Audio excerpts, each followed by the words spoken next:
Kalau ada kes yang sama, tolong jangan top up gas ke apa ke, jangan. 1 minit hari ni. Okey, hari ni saya nak kongsi masih lagi kes yang sama.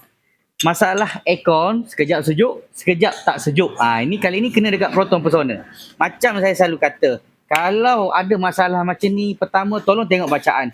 Pastikan dulu bacaan tu normal. Kalau bacaan tu normal, high pressure tu lebih kurang 1.5 hingga 200 ataupun low pressure lebih kurang 40, 30 hingga 40 tu, itu normal. Okey. Kalau bacaan normal, yang kedua tolong pastikan pipe tu sejuk.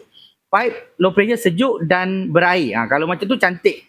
Lepas check benda tu, kalau confirm dua benda ni elok, biasanya inilah punca dia. Ni.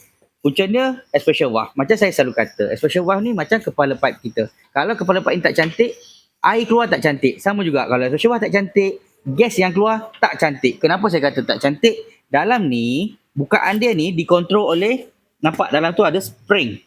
Zoom sikit. Spring ni dia bertugas macam termostat.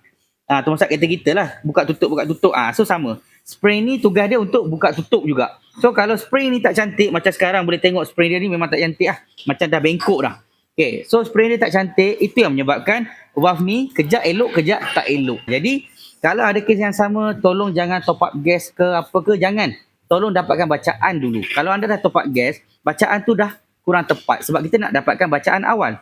Diagnostik awal kita panggil. Jadi siapa yang ada masalah yang sama, tolonglah tukar benda ni. InsyaAllah boleh settle. Tapi ala-ala tukar benda ni, tolong tukar benda ni sekali. Dryer ni sekali. Supaya apa? Dalam dryer ni ada kotoran. Kita tak mau nanti kotoran dalam dryer ni keluar, rosakkan balik wash kita ni. Jadi siapa kalau ada masalah aircon tu yang tak settle, boleh bawa datang ke Fizi Motorsport Sunway Post. Dapat tiap hari ni settle.